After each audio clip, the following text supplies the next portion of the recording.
Hello friends, in the previous video we have seen how to model stiffened panels for modal analysis and also for structural static analysis. Now in this video lecture we will see how eigenbuckling analysis can be carried out for stiffened panels. Let us take the same example, a plate of size 1 meter by 1 meter and thickness 0.01 meter, which is made up of steel with a Young's modulus 200 gigapascal and Poisson's ratio 0.3.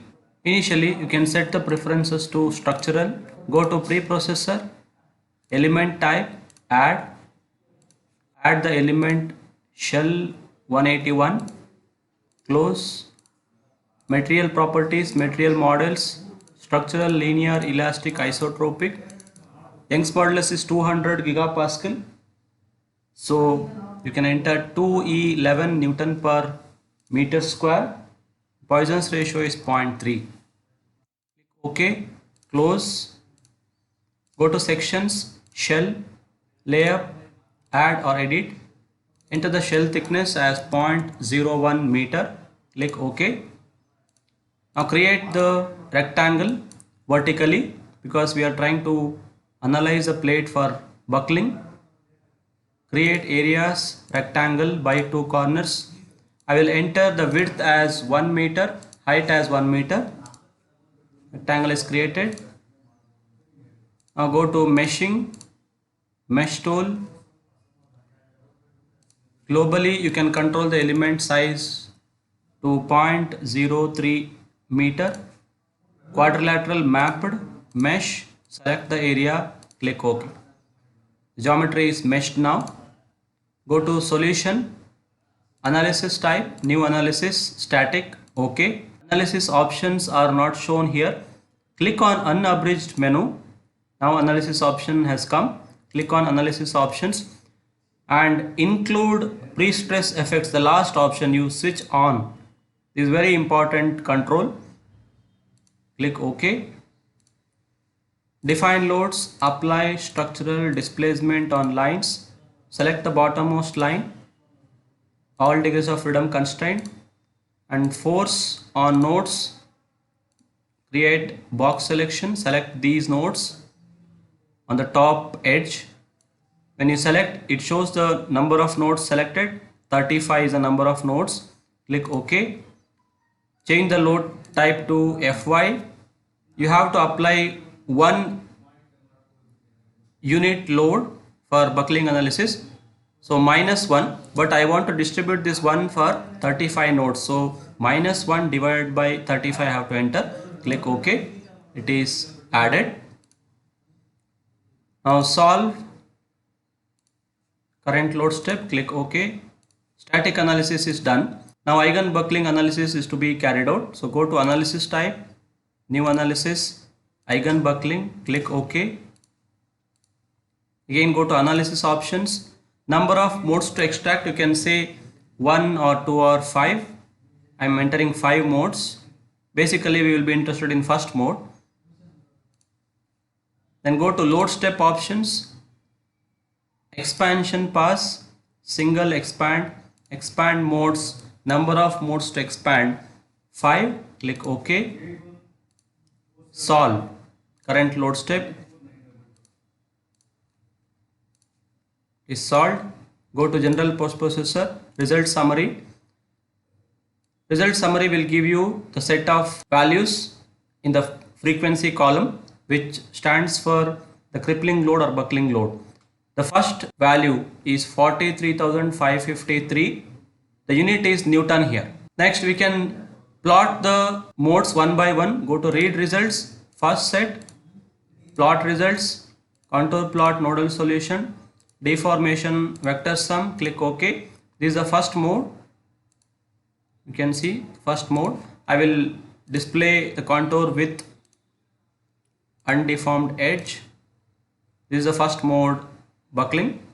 Read results, next mode, right click, replot. This is the second mode, buckling.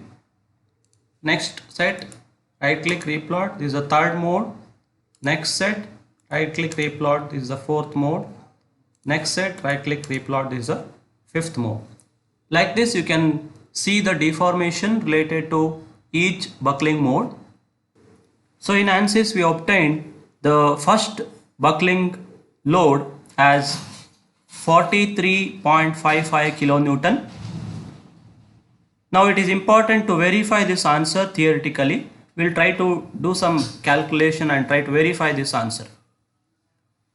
So this is the plate we are considering. The size of this plate is 1 meter here, and height is also 1 meter, and the thickness is 0.01 meter.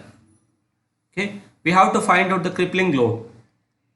Now for the cross section of this plate, if you assume that this is a beam, you can have two moment of inertia values. I'll call one of them as I1, which is BD cube by 12. So for this cross section, I am highlighting here, I can write two moment of inertia in two different directions. So I1 I will write as 1 into 0.01 cube by 12, where B is taken as this edge and H is taken as this. So BH cube by 12 or BD cube by 12.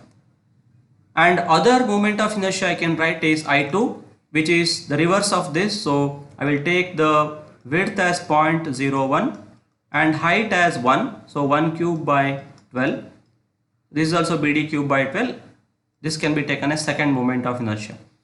But for calculating buckling load, we have to use a minimum of these two. So you can see that this value is minimum. Out of two moment of inertia values, the first one is minimum. And also for fixed free condition, equivalent length is nothing but 2 times the actual length. So it is 2 into 1 meter. Length is 1 meter here, height of the column is 1 meter here. So it is 2 meter.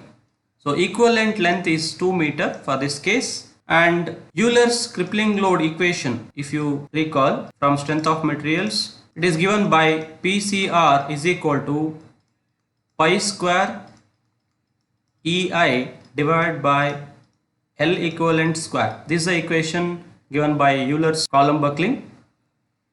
Now if I apply this equation for the current problem, it becomes pi square into E is 200 gigapascal, so 200 into 10 power 9 Newton per meter square, into I should take the minimum of I1 and I2, which is I1.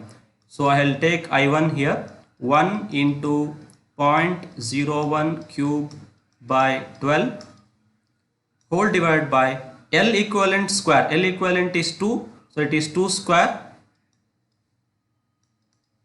If you calculate this, it will be 41,123 Newton, or can be written in terms of kilonewton like this. So theoretical answer that we are supposed to get for this problem is 41.123 kilonewton. Now if you observe the solution from ANSYS, it was 43.553 kilonewton. So very close, around 2 kilonewton difference is there, which is accepted. So we have verified the solution. Next we will try to consider one stiffener modeled along the vertical direction at the center, and we'll try to analyze the crippling load for that. And stiffener dimension taken is 0.03 meter into 0.03 meter. It's a square cross section like this. This is the cross section taken for the stiffener.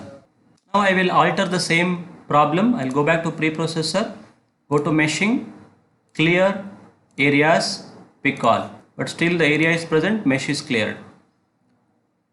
Now I have to model a stiffener at the center. So I'll go back to modeling, create, key points, on line with ratio, select any one of this edge, click OK, and enter the ratio as 0.5 because I want the center point. So I created a point here. Go to lines, normal to line option you can use. Select the bottom line first, click OK. Select the point number 5, click OK. A normal line is drawn. Now using that line I have to divide the area into two areas. So go to operate booleans, divide area by line, select the area, click OK, select the line, click OK. Now there are two areas. If you want to confirm, you can go to numbering, area numbers on, you can see that there are two areas. Now we have to choose beam element for modeling stiffener. So go to element type, add, edit or delete, add beam 188, click OK. And for beam 188 you can set the element behavior to cubic form to get maximum accuracy. We are assuming the same material for beam also. So don't have to change anything in material model. Go to sections, beam, common sections. Now change the section ID to 2 and you can give some name, SQRE, square, and stiffener cross section is 0.03, 0.03, click OK. Next go to meshing, mesh tool. First set the attributes, go to areas set, select both the areas, click OK. Element type shell, element section is 1, apply. Now set this to lines set, select the center line, click OK. Set the element type to beam and cross section to square. This is very important setting, change that. Then global element head length I have kept it as 0.03, I will go with that.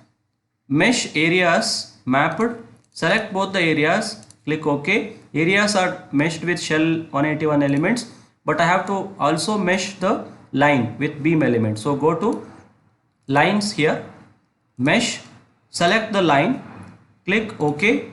Now line is also meshed. If you want to view the cross section, go to plot, elements, and go to style, size and shape, display of element on. Now you can see the stiffener is also modeled at the center.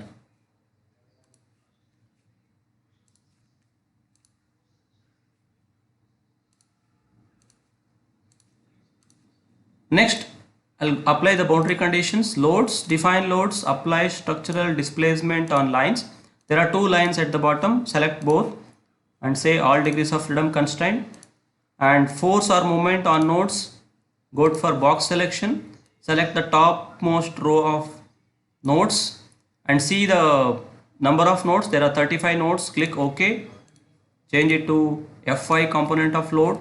Load magnitude is -1, but it has to be distributed for 35 nodes. So enter 35 here, click OK. So load is applied. Now before carrying out eigenbuckling, we have to carry out a static analysis for this. So go to analysis, new analysis, static, click OK. Analysis options, pre-stress effects should be on. Switch on this pre-stress effects and solve current load step. Close this, click OK. It is solved. Now change the analysis type to eigenbuckling. So eigenbuckling, click OK. And analysis options, number of modes to extract 5, and load step options, expansion pass, single expand modes. Again there also you enter 5, click OK and solve it. Solved. Now go to general post processor, result summary. This is giving you the set of crippling loads for different buckling modes. First mode is important for us. So 76.13 kilonewton is a first crippling load. Record that value. If you want to plot the mode shapes, you can go to read results first set, plot results, nodal solution, displacement vector sum, and if you plot it in isometric view you can see the variation. Read results next set, right click replot, this is the second mode. Read results next set, right click replot, third mode, next set, replot, next set, replot. So all 5 modes can be plotted like this. So we obtained different mode shapes and corresponding crippling loads like this. Next, if you consider two equispaced stiffeners in the vertical direction and try to solve using the same method, we will obtain the first crippling load as 109.22 kilonewton. If you compare the different cases, theoretically crippling load obtained based on the Euler buckling case is 41.123 kilonewton. In ANSYS, when we solved the problem for buckling analysis, we obtained the crippling load as 43.55. When we modeled one vertical stiffener, the crippling load was observed as 76.134 kilonewton. And when we modeled two vertical stiffeners, we will see that the crippling load will become 109.22 kilonewton. You can observe that by adding stiffeners in vertical direction, the crippling load is also increasing. As exercise, you can try to add stiffeners along horizontal direction. You can carry on by increasing the number of stiffeners both in horizontal and vertical directions and record the results and compare. Change the cross section and material parameters of stiffeners and you can tabulate and compare the results. And you can also extend the concept for different boundary conditions of the panel. Thank you.